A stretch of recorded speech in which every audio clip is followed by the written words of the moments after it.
This is Johnny Blue Star. Welcome to Threshold, a global media event.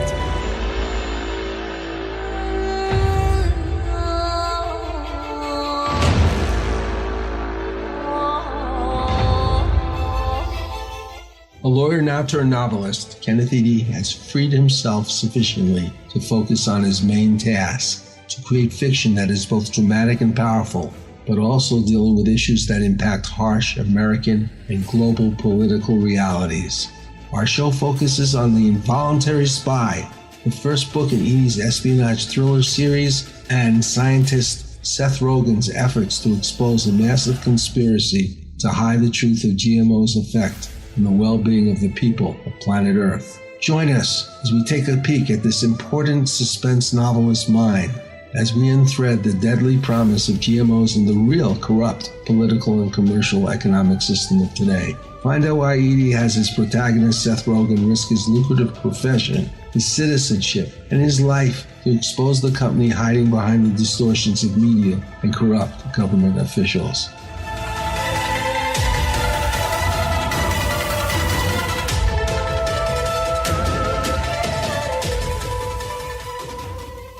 Welcome to Threshold, a global media event. Is the universe just a random dance of atoms, or is it a manifestation of a supremely intelligent architect? Can its purpose, or our purpose here on Earth, be adequately assessed? Can we commune with it, know its intentions, cooperate with its direction? Here, we define threshold as a gateway state of awareness, allowing mankind to cross into a place of real cognition.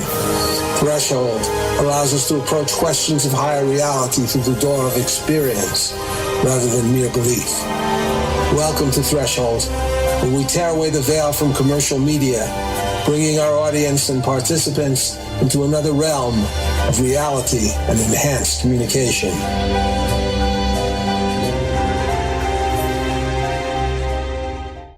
Welcome back to Threshold Radio. This is Johnny Blue Star.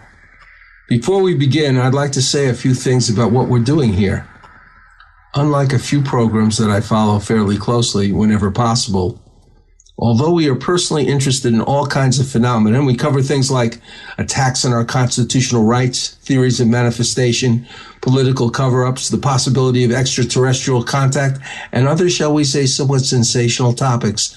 They are interesting, but only insofar as they serve our primary goal: to help awaken a sleeping planet. Many of these topics are actually relevant to that goal because they deal with events and ideas largely ignored by major media, but have a fundamental connection to the human experience. They are often concerns that indicate what we need to do to retake our planet and create a foundation for true human rights, prosperity, and empowerment of the good people of this world. In my opinion, awakening is a state of consciousness, of an awareness that exists in everyone but is often ignored. I think this awareness, this spiritual awareness, is a foundation for any true resistance to the darkness around us. And without this power, true resistance to evil is largely downsized and usually impermanent. But equally important is the fact that there is no point in acquiring true awareness if one refuses to look carefully around one's world and to realize that what is sometimes promoted as good, tasty, and nurturing can truly be the opposite of what it pretends to be. True spiritual awareness doesn't look away from challenges. This is part of what spirituality is about. Matters of conscience, matters of making things better. One of the shows I listen to and often admire counsels listeners that they are the resistance. Could be. Hopefully so. Certainly if people choose to resist. But what kind of resistance, and how are you aware, and are you aware of everything you need to do? How can you resist something that you don't even know exists, or a danger that you have wrongly downsized in your mind? Mankind is texting while it is driving on a global scale and is going up a mountain pass with total focus on a computerized phone and forgetting to make the correct turns on a very slippery and dangerous road. There's only one destination with this obsession, and it is the bottom of the mountain. Today's guest has dared to tackle one of the fundamental problems facing every person in this audience: our daily bread. The food supply, the foundations of one of the fundamental things any type of living creature needs in one way or another, Both plants and animals need nutrients to survive, nutrients that can be poisoned, removed, or otherwise negatively influenced by human beings whose fundamental goal is to acquire money and power on a global scale. Novelist, nonfiction author, environmental activist, and attorney Kenneth Eade is back on Threshold. In our first show, we focused on hive collapse disorder based on his nonfiction book, Bless the Bees, and the novel The Patriots Act, which focused on the issues of illegal detention, torture, and other human rights issues highlighted by Guantanamo. Speaking of the Guantanamo, apparently the president has just signed a defense bill making it even harder for him to close this reprehensible cousin of Abu Ghraib that has done so much to harm the reputation of the United States. With that said, welcome to the show, Ken. Thanks, Johnny. It's great to be back on Threshold.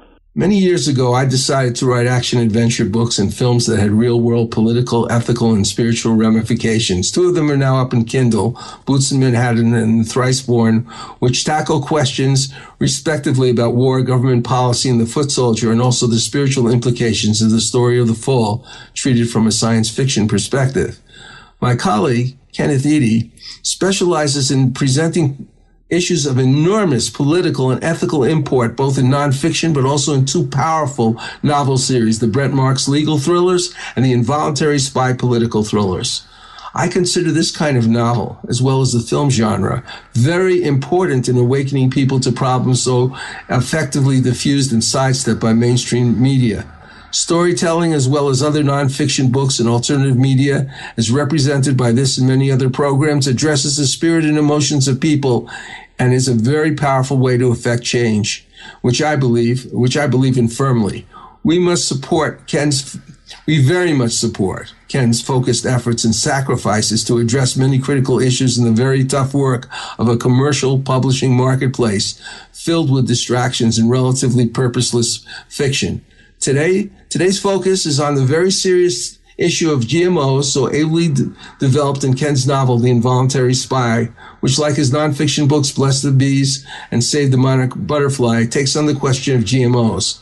Whereas the issue of destroying pollinators is critical to planetary survival, the ways GMOs affects humanity itself are profound and many-faceted. Good morning, Ken. Morning, Johnny. Okay, before we get into the guts of the novel and the issues of GMOs, we probably have quite a few listeners who have not met you before. So for this reason, tell us a bit how you evolved from a full-time attorney to a prolific author of nonfiction books and also novels. It would seem, speaking of novels, it is a tough task to break into this crowded work of sensational suspense, espionage, and political issues where so often ethical and true political concerns are obliterated by relatively prurient audience appeal. In other words, unexpurgated sex and violence. Why did you enter into this kind of a genre? Well, I always wanted to do it, but I guess I was too busy working in my day job to just sit down and write. Being a storyteller, I think it's more important to have something to say rather than just write for entertainment. And I think that people learn more from a story than they do from just reading facts. Our brains are just wired to work in that way. So I sought to create something entertaining that could also expose an important political issue. And it's kind of what I call a combination of fiction and faction. Well, I think that nonfiction, I want to make a very broad generalization here. Nonfiction kind of increases our intellectual intelligence, the kind of thing that's measured by a Stanford Binet test. But novels and films, this type of thing, can increase our emotional intelligence. They can also diminish it drastically. Yeah, they can. I choose to increase with mine. I believe you do because, I'm a supporter of what you do. And that's why I've chosen to talk to you today. But I wanted to focus on one book and one issue. The book I've chosen of yours is The Involuntary Spy, which is about a whistleblower scientist protagonist named Seth Rogen, who takes on a powerful oligarchic company called, in your novel, Germinat. His story not only highlights the problems of GMOs, but the critical issue of whistleblowers.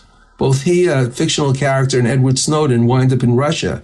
But Rogan's situation is much more anonymous than Snowden's and compels him to directly take on his own covert operations, much similar to real espionage activities because of the threat to his life every step of the way. Yet neither Snowden nor fictional Rogan are really spies, although both seemingly face consequences of what we call, what has been called, the Espionage Act. Before we expand on the issue Rogan takes on, can we talk a little about the history of the Espionage Act and the fate of the contemporary whistleblower? Sure. The Espionage Act is really an ancient bit of legislation enacted by Congress in 1917, shortly after the U.S. entered the First World War. And it was originally intended to prohibit interference with military operations and recruitment and to prevent the support of our enemies in wartime. But it's been used, as it seems, only to charge people for their political ideas. For example, newspaper editor Victor Borger, Socialist Party of America candidate Eugene V. Debs, Watchtower Bible and Tract Society President Joseph Franklin Rutherford, and more recently it's been used against whistleblowers like Daniel Ellsberg, Chelsea Manning, and Edward Snowden. So basically the government wields this act when it wants to keep something secret, and our objective of monitoring government is to make it more transparent so they don't break the law. Well, it used to be that the Espionage Act, like you were talking about, was purely about espionage, someone spying on behalf of another country. Now, somehow, by investigating serious governmental problems, that's a form of espionage? That seems rather problematical. What is the goal of intimidating whistleblowers not to come out, investigating the press with the promise of persecution if the government wants the name of sources, and significantly accelerating the number of classified documents? Why are they doing this? And what are they protecting? I think their goal is to keep things secret. If you keep things secret, nobody can complain about them, and you can basically do whatever you want. You can break the law, in other words. You can keep people locked up with no charges against them and no right to counsel, and torture them as they did in the case of Guantanamo and CIA black sites around the world. You can spy on people whenever you want and break into their personal email or listen to their phone calls, as Edward Snowden exposed. A transparent government, like I mentioned before, is less likely to break the law, and a secret government can do whatever they want. I think it was Ronald Reagan that said that you've got to keep an eye on the government. Ironically, what's happened has just been the opposite. Well, I just remember that President Obama promised us that he was going to bring in the most transparent of governments that have been in the recent past. And I guess that just didn't come true. But besides whistleblowers like your character Seth Rogen in your book, are there other GMO whistleblowers, like, for instance, Dr. Thierry Vrain, who worked in the industry but changed his mind later?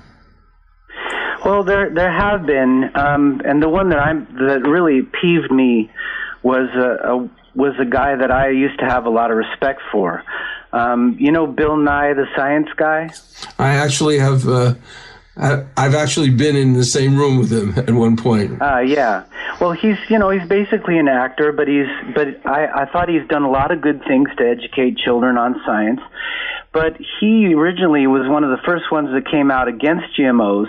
And then last about 8 or 9 months, he just changed his mind after he met with Monsanto. I don't know what happened to make him change his mind, but I guess we all have reasons for the things we do and the positions we take, and we don't all sacrifice ourselves for our ideals like Chelsea Manning and Edward Snowden.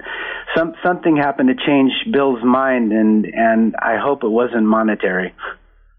Yeah, well, me too, but of course I can't speak for what he did or his personal ethics, because I don't know him very well.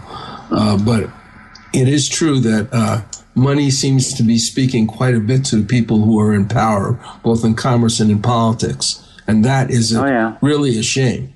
It is. In your novel, what did Rogan find that was so important that secreting that information could endanger his life? Well, he learned that the food that the government's been allowing to be put on our tables for the past 20 years was not safe. and that the government actually is in collusion with private industry to keep that information from the people. And he also learned about plans to develop genetically engineered organisms for use in biological warfare. So once he was armed with that information, he really wasn't safe anymore and had to run to a neutral ground. Ken, we're about to take a break. We're going to lead into a break with a clip from Patricia Welch's 3 CD collection called Dinner, Dessert, and Cocktails with Patricia. This song is called Orange Colored Sky, and let's listen to it.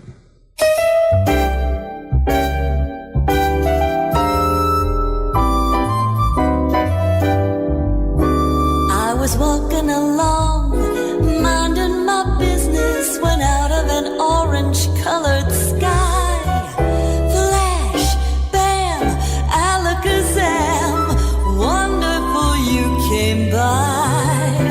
I was humming the tune, drinking in sunshine, when out of that orange-colored view, flash, bam, alakazam, I've got to look at you. Yeah, one look and I yelled timber. Watch out for flying glass. 'Cause the ceiling fell in and the bottom fell out. I went into a spin and I started to shout. I've been hit. This is it, this is it. I was walking along, minding my business, when love came and hit me in the eye. Flash, bam, alakazam, out of an orange-colored sky.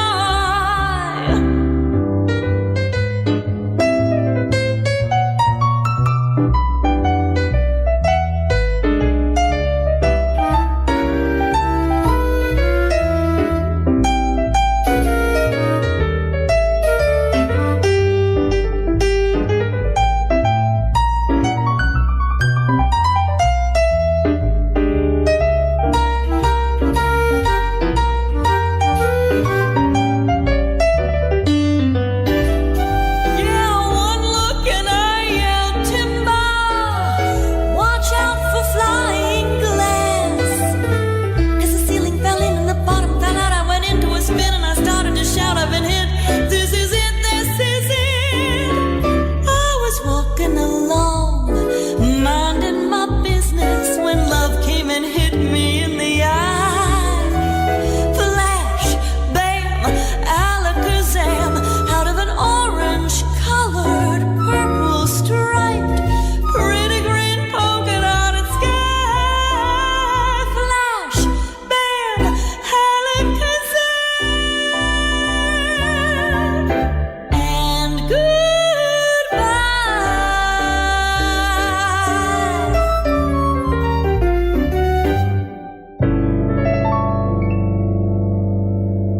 Boots in Manhattan is a coming-of-age novel by Ray Boylan and Johnny Bluestar. It is about a young Tom Boots Raymond who grows up in New York in the 1940s who is a member of a street gang.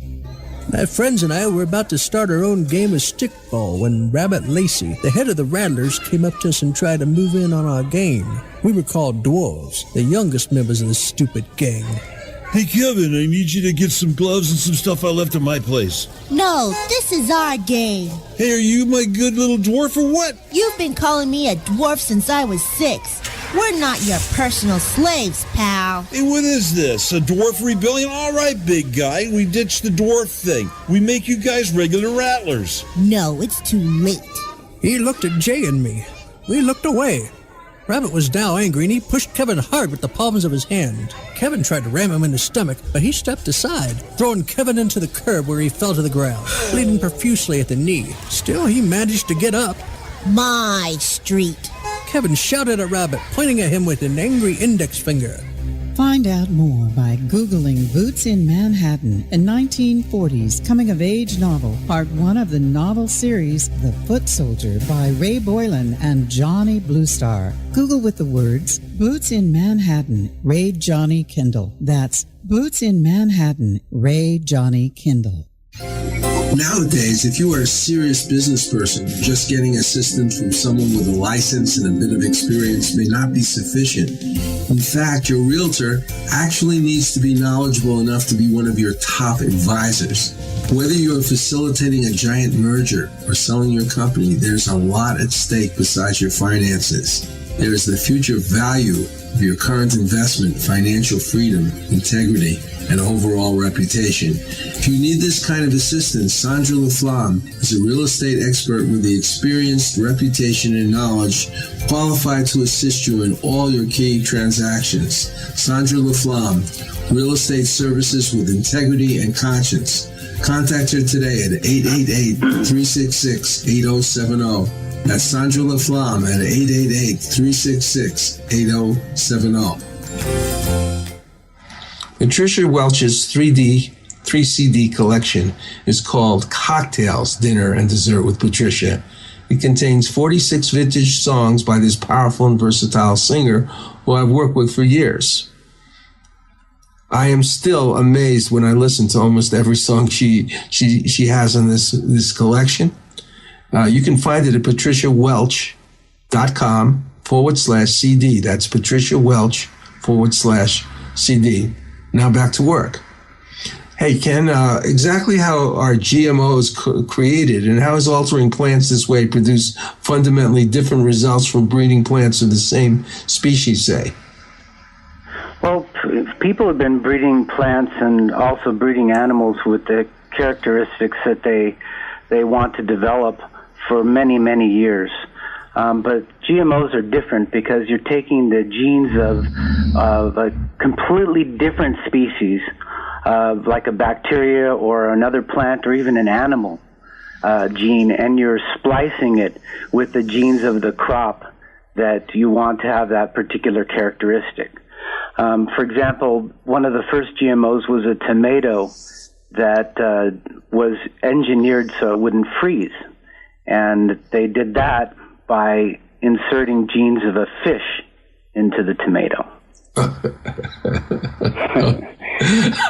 Okay. Well, I mean, I don't know. I'm worried that someday you might pick up a tomato and it starts talking to you or something, you know? Yeah, well, there's even weirder stuff they've experimented with, which was splicing human genes into pigs, but they came up with some really weird deformations, so that experimentation didn't go on. What was the name of that novel? Jules Verne, The Island of Dr. Moriarty, was it? Yeah, The House of Pain. Yeah, the Island of Dr. Moreau.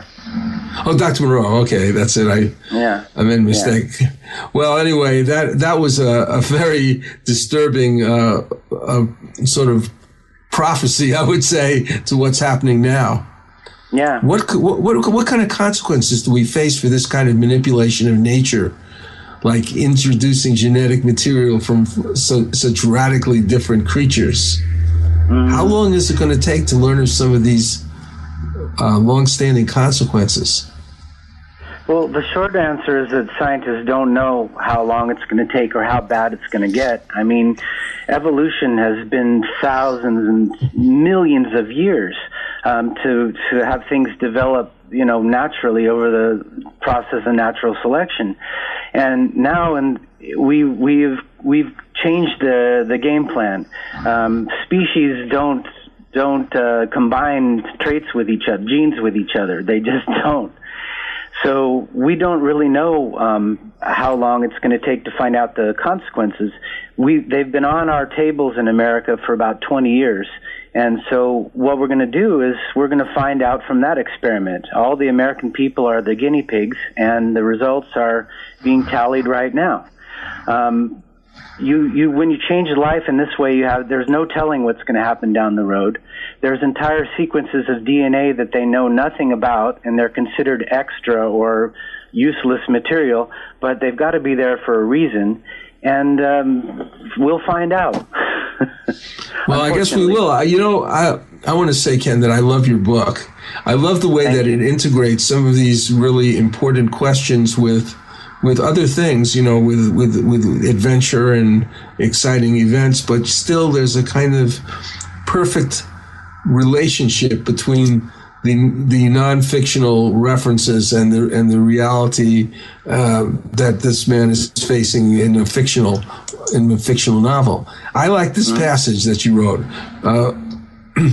Says, this is from a fictional interview of your character, Seth, by Russian Today. It says, "Did you ever see the movie The Fly? Yes. In The Fly, when the scientists tested his teleporter by using himself as the test subject, his genes were spliced with the genes of a fly that was in the teleporter with him, and all kinds of unexpected things began happening to his body, and he eventually turned into a monster. When we splice a gene from an animal or a bacteria into the gene of a plant, we don't really know everything that will happen. Evolution, like you said before, has had millions of years to work with the present species that we know on Earth. Because of the genetic engineering process, which is very new at this moment, the GMO plant we make today could produce toxins or even viruses that we've never seen before. We may never be able to control them. The government says that if the genetically engineered food looks like conventional food, then it is safe. Safe. I don't get that. I don't get that, Ken. How can they? This is true, right? They actually don't force us to test these foods. They just ignore that. Is that right? No, that's right. They don't require independent testing of foods. They don't require FDA testing of foods. They let the industry submit their own test results. And this is courtesy of Michael Taylor, who's had high positions in the FDA and also Monsanto for the past 20 years. And he's developed the rule that the government uses now, and that's if it's generally recognized as safe, or grass. If it looks like an ear of corn, it tastes like an ear of corn, it's an ear of corn, no matter what it's got inside of it. And that's how they do it. Well, a lot of the pharmaceutical products also, aren't they basically being tested by the pharmaceutical companies in ways that sort of resemble this type of process? They are, but they go through a stricter process and trials and things like that. But with GMO foods, they can basically pass anything they want. There's no criteria to go through. There's no hoops to jump through. Hardly any. How do intelligent people, and I think that a lot of people in this government that we have are, I guess you call it, have an intellectual intelligence. Why do they have the nerve to take such a superficial perspective on such highly technical things as manipulating genetic material? How can they do it, Ken? Well, you got to remember, Johnny, the government serves the people who control it, and that's supposed to be us, the voters. But your local congressman, your senator, and even the president answer to industry that's contributed to their PACs and their super PACs. They're all bought and paid for. That's why the FDA is run by ex-employees from Monsanto and their attorneys. And other industries are run in the same manner in our government. We've lost control of it at the local level. Well, let's go back to your novel. How do you, and its comparison to reality, how do you look at Seth Rogen? Why is he risking so much? Why would whistleblowers take the risks they do, like Edward Snowden again, for instance, who certainly exposed these secret documents with eyes open to the consequences, including his possible imprisonment and even death? Why would people like this take such big risks? I think they reach a point in their life where they look at what they're doing and they have a crisis over what they're doing to serve their own needs and what they should be doing for the public good. If they're in that kind of position, for example, Seth had a moral crisis. He was a scientist who originally tried to get into this field of genetic modification of food to try to feed the world. That's what the industry claims it's trying to do. And he realized, during the time that he was working for Germinat, that's not what was happening. And he decided to leave behind his cushy job that was highly paid because it wasn't worth contributing to the poisoning of society. And he took a risk. I think that's why they do it. Yeah. I would say that people like that, I tend to think that's sort of the core aspect of patriotism, which is to defend the ideals of our country against all its enemies. So it's unfortunate that we have to like Edward Snowden be or this Chelsea vigilant. Manning, and they're being called traitors. Yeah, it's what is that in 1984? Double speak? Yeah.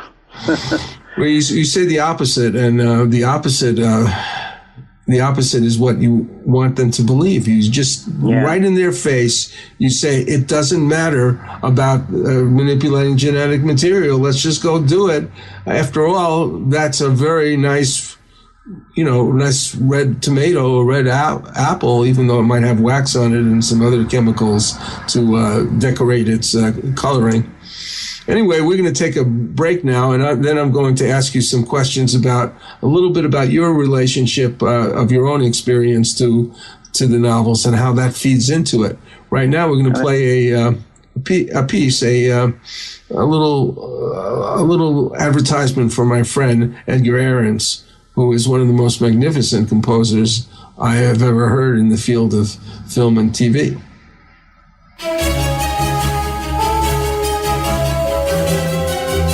I've worked with Russian composer Edgar Ahrens for quite a few years, building an inventory of songs, many of which feature singer-performer Patricia Welch.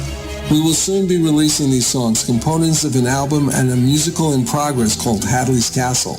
When Edgar and I first got together, I was amazed by the brilliance of his musical scores created for movies, TVs, and animations. Here is a sample of the work he did on the Russian TV series, available now on Amazon, called The Secret Agent's Memoir, which had 2 seasons. This score is called Escape and was created for the first season.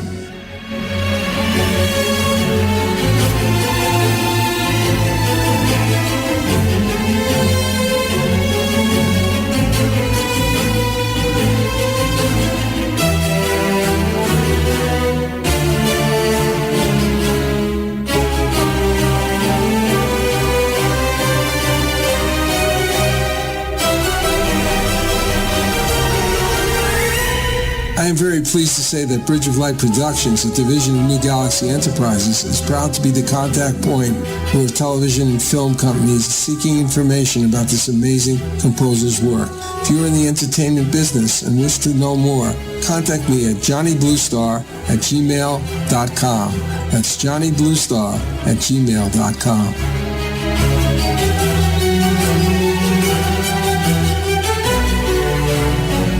It is the 15th century. El Tesoro de Cielo, a Spanish treasure ship, sends a scouting expedition to a strange island. Golden statues surrounding them prove the enormity of their find. Suddenly, hordes of ghoulish creatures with scaly green flesh and skeletal wings descend upon them from the sky. What do you think of this, Rufio? These creatures are fragile, Captain. We can take them with our swords. They seem supernatural. Who knows what powers they possess? Fallen angels, weakened by their treason.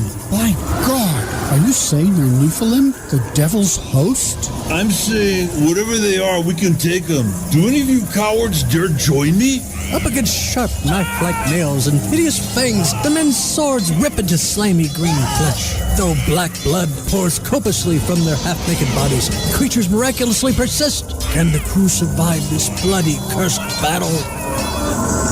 Find out more by Googling The Thrice Born, a new sci-fi supernatural novel by Carlos Lopez Avery and Johnny Bluestar. Google with the words Carlos Johnny Kindle, The Thrice Born. That's Carlos Johnny Kindle, The Thrice Born. New Galaxy Enterprises is a media company specializing in wide-ranging content like novels, nonfiction books, screenplays, commercial advertising, web content, etc. One of our most esteemed providers is illustrator Robert W. Zalo. I work on all my most important projects like book covers, logos, web design elements with Robert. As an illustrator, he worked on the Ignatz-nominated comic book, The Expert's Guide to Killing Things That Go Bump in the Night. His skills encompass advertising, magazine illustrations, gaming, comic books, TV production, and scenic painting. His clients include Comcast, Adelphia, Haven Talent, ForceWorks, High Octane Theater, Star Creative Advertising. If you wish to contact Robert, go to JohnnyBlueStar.com and let me know. That's JohnnyBlueStar.com. For artist, illustrator Robert Zalo, an essential component of all the work we do. Maybe he can help you too. We're back with author Kenneth Eade. And Ken, you know, one of the interesting things about this novel is that ultimately the character finds safe haven in Russia, which of course makes him somewhat parallel to Snowden. Yet the truth is that unlike a lot of authors who write about fictional places and so forth that they've never visited, Russia is a place you personally know quite well. Tell us a little about how you came about to go there and what it's like now. I'm sure that a novelist is treated a bit differently than a refugee like Seth Rogen. Tell us about your relationship with this country that's so often in the news today.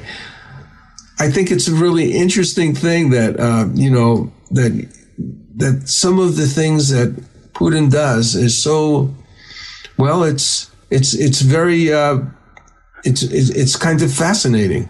And, it's hard to exactly tell what's going on, but look at this fact that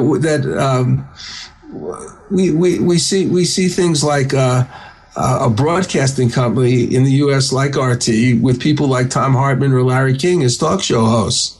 On the other hand, we see all this stuff going on, them bombing Syria or sending missile sites to be sent near Turkey because a plane shot down. It's a very confusing sort of environment, but still there's something there that's really interesting now.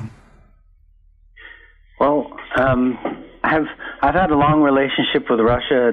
It's kind of like my second home because my wife is Russian, and we spend a lot of time here. I'm actually calling you from Russia right now.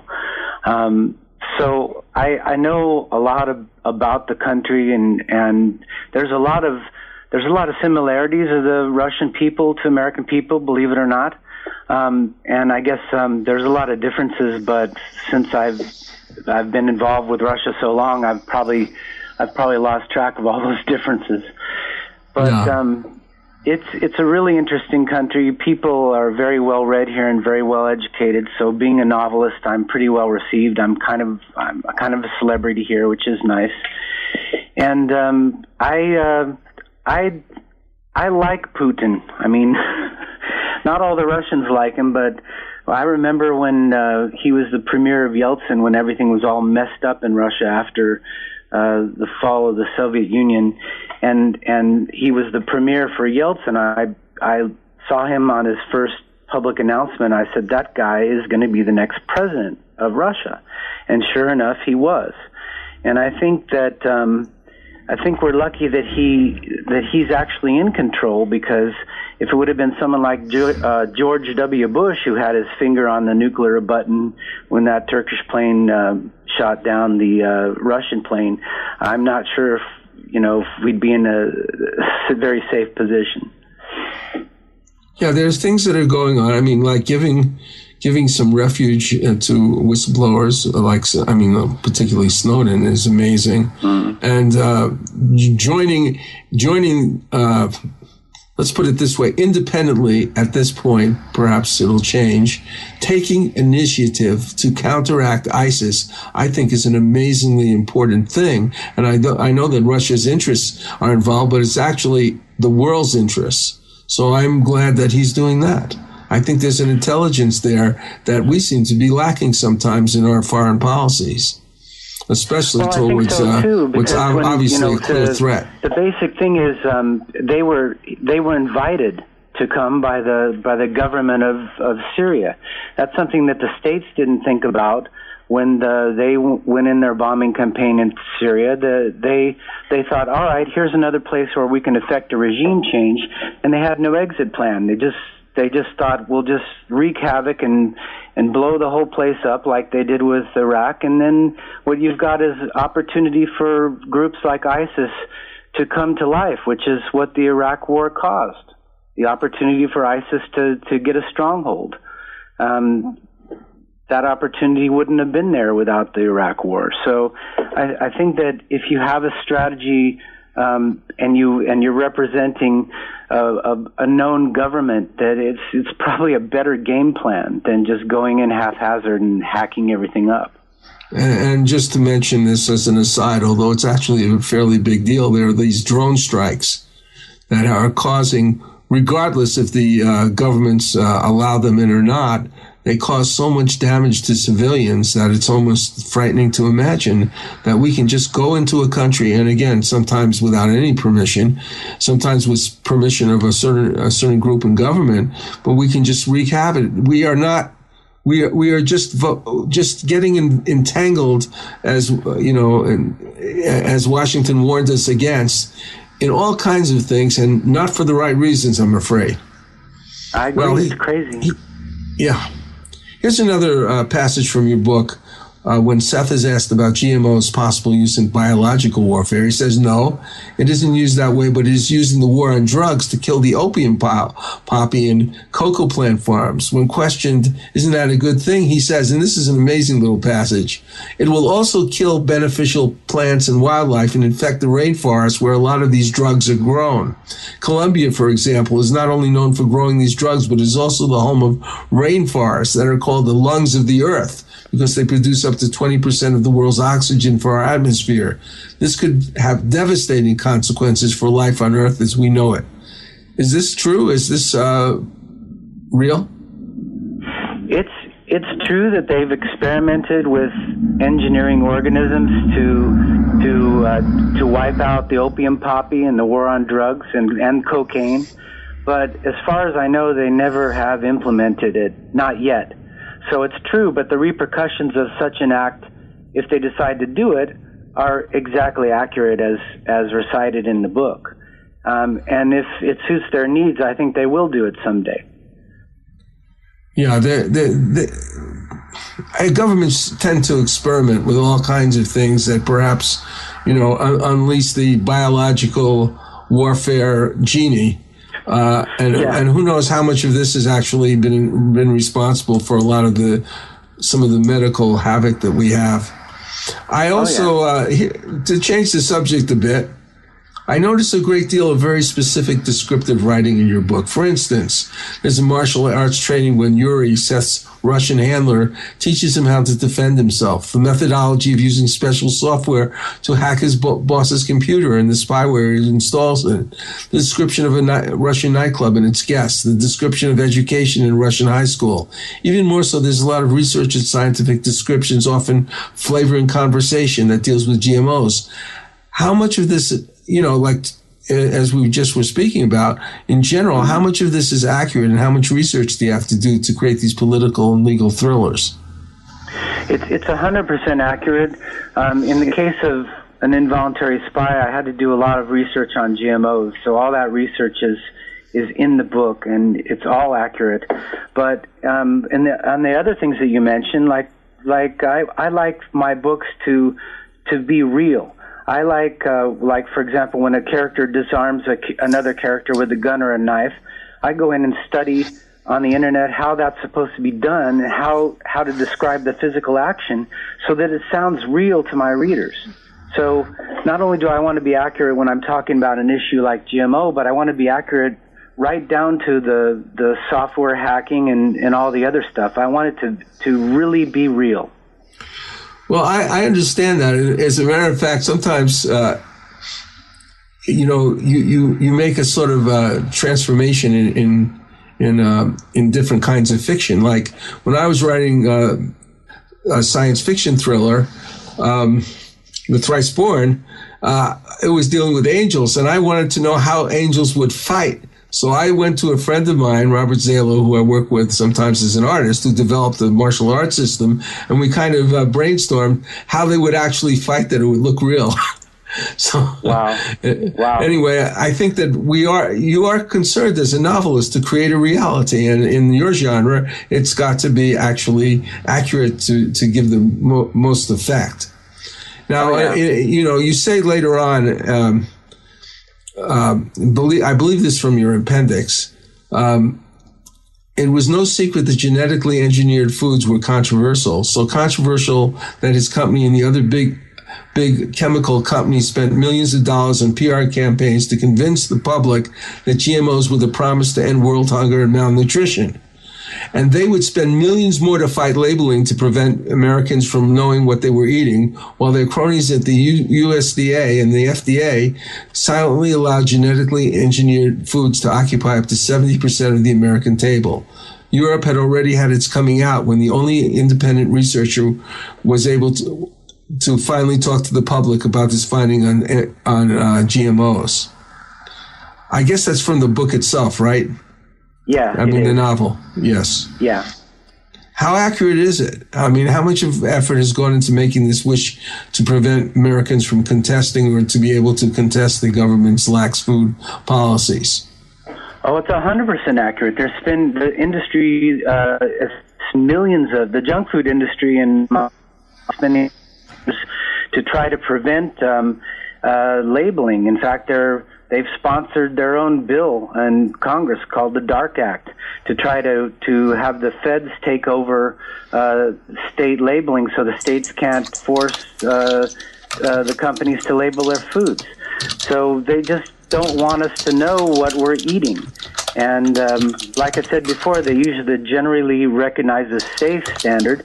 And so we're getting corn that has its own insecticides that explode the insides of insect stomachs, or we're getting corn that's been soaked with levels of glyphosate that they never allowed before, that the EPA has increased, so because the EPA is also bought by Monsanto.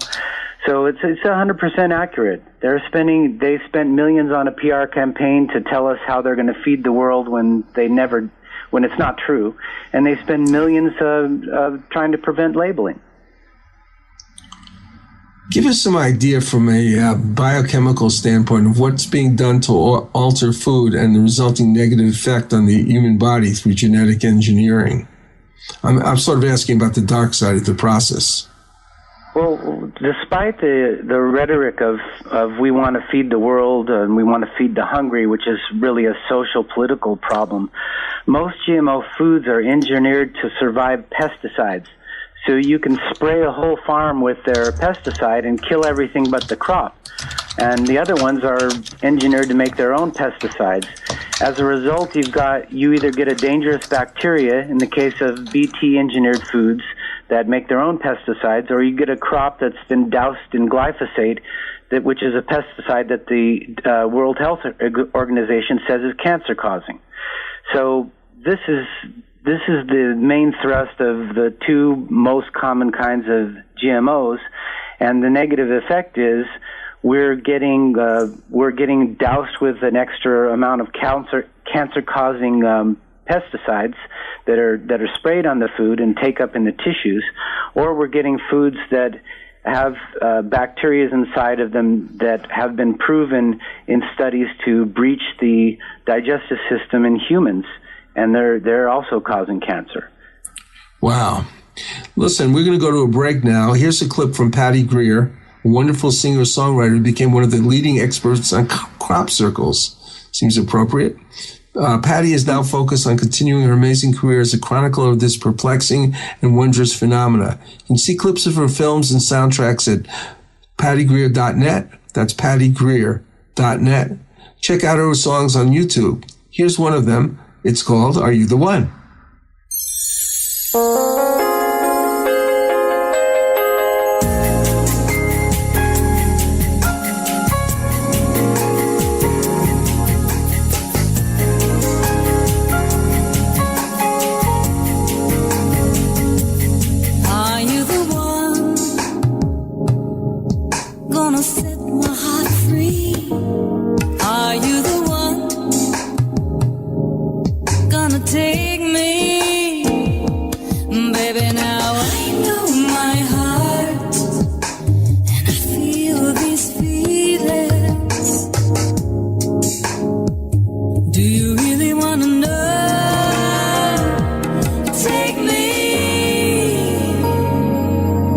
Take me deep into your heart. Show me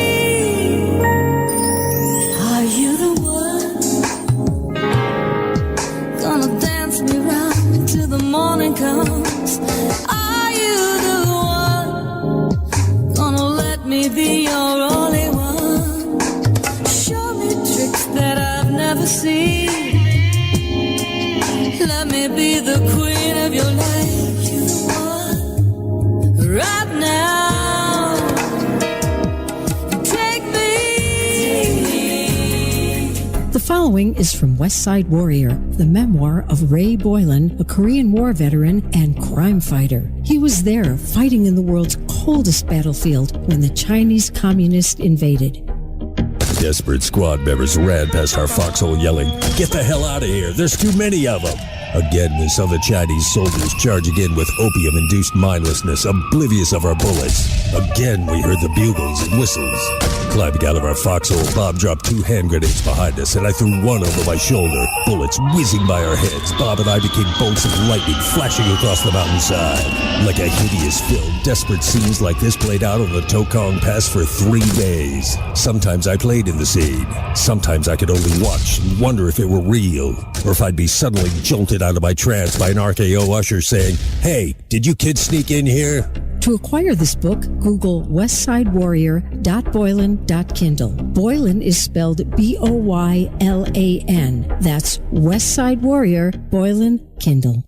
This is Johnny Bluestar. I've worked as a lyricist with Patricia Welch for over 5 years, along with Russian composer Edgar Ahrens, a friend and colleague. Her ability as a singer is simply amazing. She brings a unique and dramatic flair to every song she sings. Over the next few months, we shall be releasing a number of these songs, part of an album called Hadley's Castle. Meanwhile, Patricia has been busy creating a super enjoyable collection of classic standards in an exciting 46-song, 3-CD collection. Music for great entertaining introduces Cocktails, Dinner, and Dessert with Patricia Welch. 3 hours of continuous music. 46 of the all-time classic standards, spanning decades of hit songs.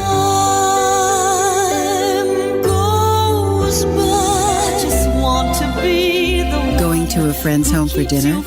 Cocktails, Dinner, and Dessert with Patricia also makes the perfect hostess gift. This 3-CD compilation is the perfect background music that sets just the right mood for any dinner party. I'm crazy for feeling so lonely. There was a boy, a very strange, enchanted boy. To purchase this album, just go to patriciawelch.com/CD. That is patriciawelch.com/CD. You won't be disappointed. We're going to go to a break in a few minutes. Just wanted to ask you, Ken, we're going to come back, of course, and discuss in more detail your novel and the reality of GMOs.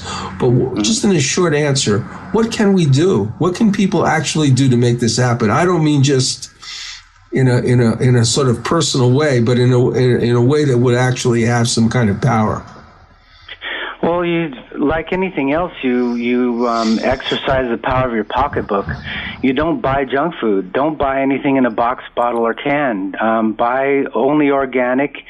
It's going to cost you a little bit more in the short run, but it's going to save you a lot of medical problems in the long run. So if you eat organic, if you grow your own, if you've got a garden that you can actually grow some food in, or if you support your local farmers and eat healthier, then we're going to change things, and we're going to lessen our dependence on GMO foods. They're mainly used as animal feed and in junk foods. They're in almost all junk foods. Corn syrup is all GMOs, and basically anything you get in a box, bottle, or can, you got to be careful. You know, what strikes me is that we always talk about, like writing our congressperson and voting, which hasn't really worked very well since people aren't voting in primaries, and because when you write a letter to your congressman alone, you're largely ignored. But there's also the possibility of making your vote in this direction through, like you say, what you buy. But I think that it will take a rather powerful consciousness on the part of many, many people to not only buy these things because of their own health needs, but also as a way of demonstrating that this is what they want to buy. They don't want to buy this other stuff. Do you think exactly. there's enough people it all to comes make an with impact being now? informed. I mean, most of the people don't know what they're eating. That's the problem. If they knew what they were eating and they knew why their dad had diabetes or their mom is diagnosed with cancer, then it's going to make a difference to them. They're not going to eat that crap anymore. Well, we're going to go to a break now, and we'll be right back with Ken Eade and a discussion of his extremely interesting novel, The Involuntary Spy.